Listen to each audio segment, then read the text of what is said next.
விழாவினை சிறப்பாக நம்முடைய ஓசூரிலே கொண்டாடி கொண்டிருக்கின்றார்கள்.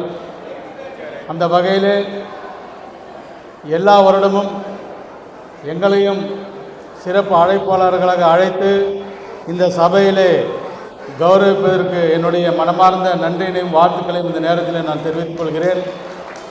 அதே போல் இங்கே இருக்கின்ற மேடையில் இருக்கின்ற நம்முடைய ஓசூர் அண்ணன் பவானி சிங் அவர்கள் தலைமையிலே நடைபெறுகின்ற இந்த அருமையான நிகழ்ச்சி, இந்த நிகழ்ச்சிக்கு எங்களோடு வருகை புரிந்திருக்கின்ற மண்டல குழு தலைவர் ரவி அவர்களையும் மற்றும் எங்கள் இயக்கத்துடைய மாணவரணி மாநகர அமைப்பாளர் ரத்தன் சிங் அவர்களையும் மற்றும் மேடையிலே இருக்கின்ற பெரியோர்கள் அத்தனை பேர்களையும் மாநில அளவிலானாலும் சரி மாவட்ட அளவிலானாலும் சரி பொறுப்பு வகிக்கின்ற இந்நாள் முன்னாள் நிர்வாகிகள் உங்கள் அத்தனை பேரையும் மற்றும் இங்கே குழுமி இருக்கின்ற நம்முடைய சகோதர சகோதரிகள் குழந்தைமார்கள் வருகை புரிந்து சிறப்பித்திருக்கின்ற நம்முடைய ஊடகத்துறை சார்ந்தவர்கள் அத்தனை பேருக்கும் என்னுடைய வணக்கங்களை தெரிவித்துக் கொண்டு, பொதுவாகவே ரஜபுத்திரர்கள் என்பதற்கு அர்த்தம் என்னவென்று சொன்னால் ராஜாவின் மகன் என்று சொல்லுவார்கள்.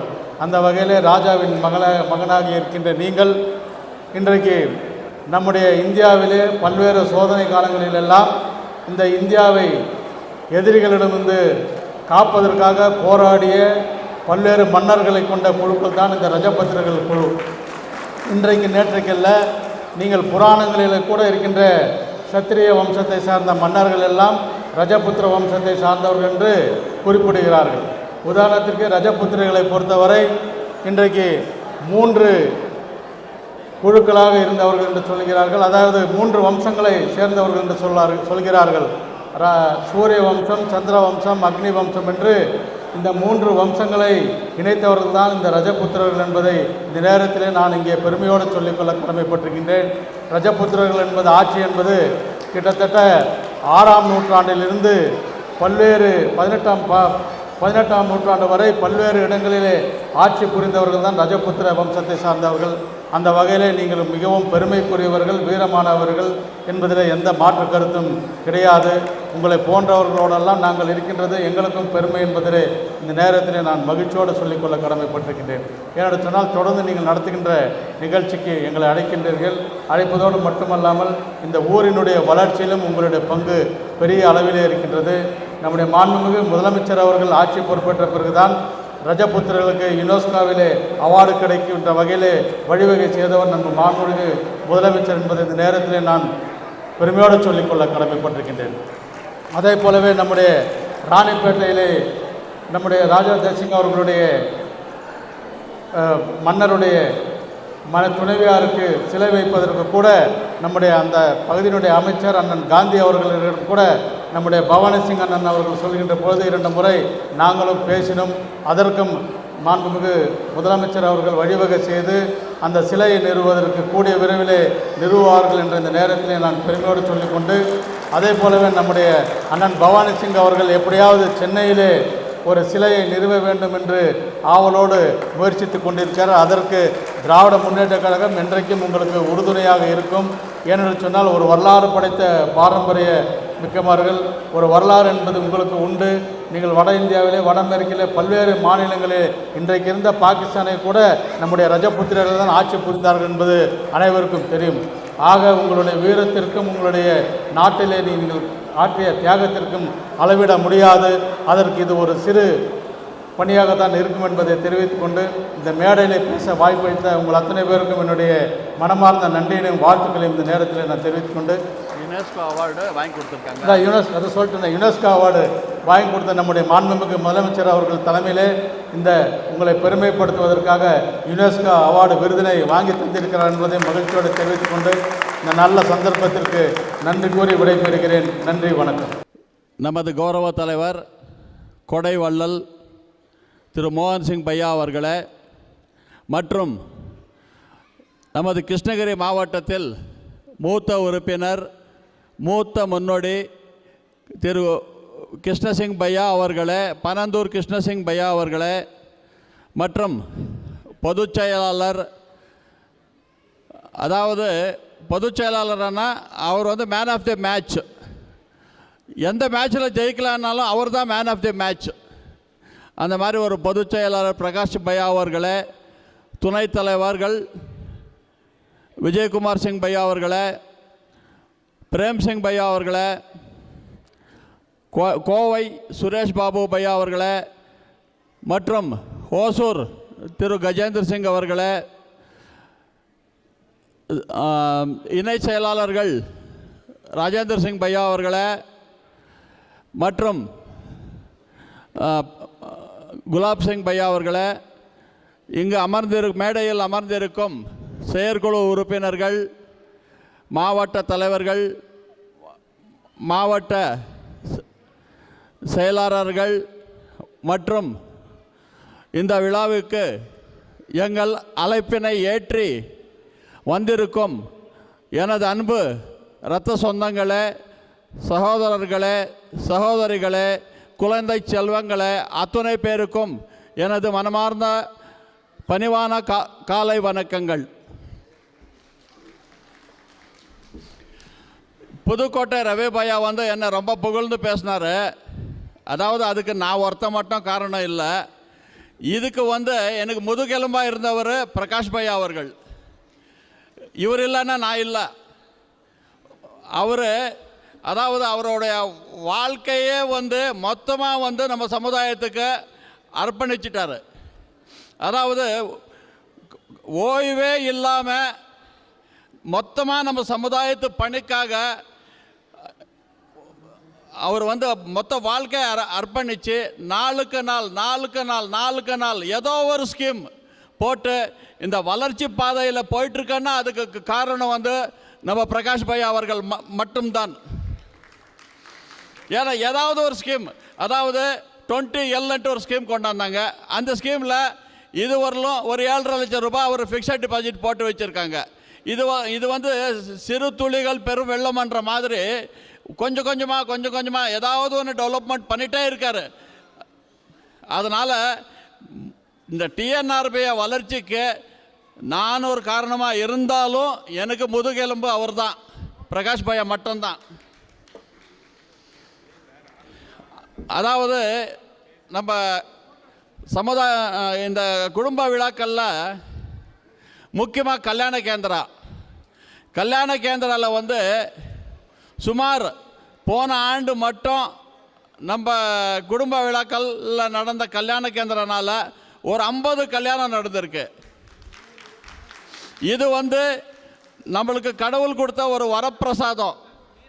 ஏன்னா இந்த மாதிரி சேவைகள் செஞ்சிட்டு இருந்தால் ஆட்டோமேட்டிக்காக கடவுள் புண்ணியத்தை கொடுப்பாங்க. இது இல்லாமல் 20 லட்சம் ஒரு ஸ்கீம் பையா கொண்டாந்துருக்காரு. இதுக்கு மாதம் உங்கள் கையில் முடிகிற அவ்வளோ கொடுத்தீங்களா நம்ம சங்கத்துக்குன்ட்டு ஒரு பணம் வேணும். அந்த பணத்துக்கு இப்போ கிட்டத்தட்ட ஒரு 7.5 லட்சம் ரூபாய் கிட்ட சேர்த்துருக்காரு. இது வெகு விரைவில் 20 லட்சம் ஆகணுன்ற ஒரே ஒரு குறிக்கோளை பையா செஞ்சிட்ருக்காரு. அதுக்கு எல்லாருமே ஒத்துழைக்கணும்ன்ட்டு நான் கேட்டுக்கிறேன். அப்புறம் எனக்கு எல்லாத்தோட முக்கியம் நம்ம சமுதாயம் வளரணும்னா இதுக்கு உங்கள் குழந்தைங்கள தயவு செஞ்சு சொல்கிறேன், உங்களை நான் ரிக்வெஸ்ட் பண்ணி கேட்டுக்கிறேன். குறைஞ்சது ஒரு 40 IAS IPSகளை நீங்கள் உருவாக்கணும். இது உருவாக்குனா தான் நம்ம சங்கம் வளர்ச்சி பாதையில் போவோம்.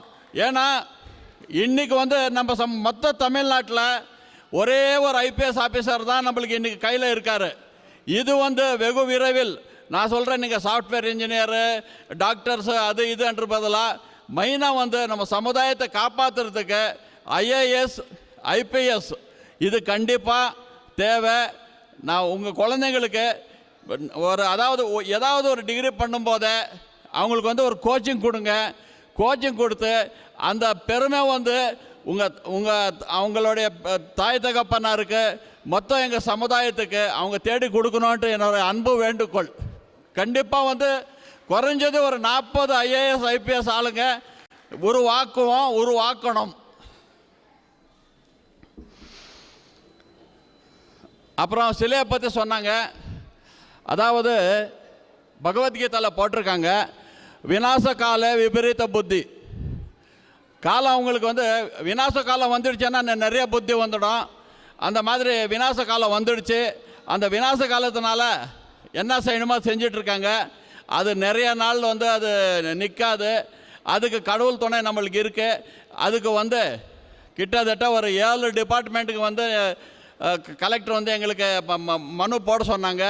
அந்த 7 டிபார்ட்மெண்ட் இருந்து மனு கொடுத்து அவங்க பரிசீலனை பண்ணி கலெக்டர் டேபிளில் இன்றைக்கி இருக்க வெகு விரைவில் கடவுளுடைய கடவுள் வந்து நம்மளுக்கு வந்து ஒரு நல்ல ஒரு வழியை காட்டுவாங்க.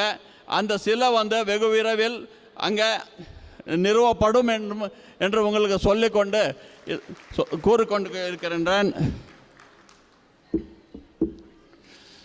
ஒரு சின்ன கதை சொல்கிறேன். ஒரு ஊரில் வந்து ஒரு ராஜா இருந்தாராம். அந்த ராஜா கிட்ட வந்து 12 அமைச்சர்கள். அந்த 12 அமைச்சர்களில் வந்து அந்த ராஜாவுடைய குறிக்கோள் வந்து ஊழலற்ற ஆட்சி அமைக்கணும் என்ற ஒரு அவருடைய கான்செப்ட்.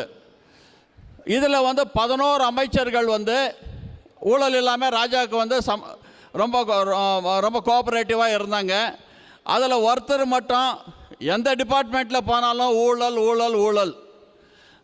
அப்புறம் ராஜா வந்து இந்த 11 அமைச்சரை கூப்பிட்டு இந்த மாதிரி ஊழல் நடந்துகிட்ருக்கு, இந்த ஒருத்தனால தான் ஊழல் நடந்துகிட்ருக்கு, இதுக்கு என்ன வழின்னு சொன்னாங்களாம்.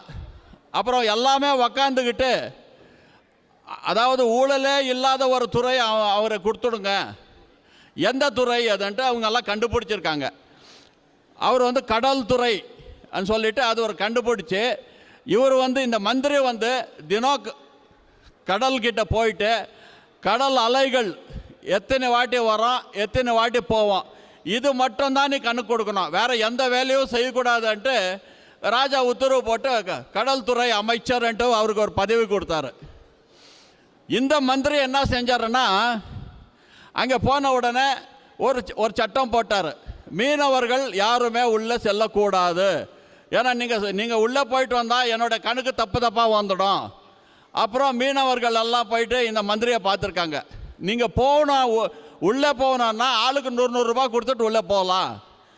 அங்கேயும் இந்த மாதிரி திருந்தாத ஜென்மங்க யாருன்ட்டு உங்கள் மனசாட்சிக்கு தெரியும், மேடையில் இருக்கிறவங்களுக்கு எல்லாம் தெரியும். சில திருந்தாத ஜென்மங்க இருக்காங்க. அந்த ஜென்மங்க வந்து என்றைக்கு திருந்துற மாதிரி இல்லை. இது ஒரு கதை.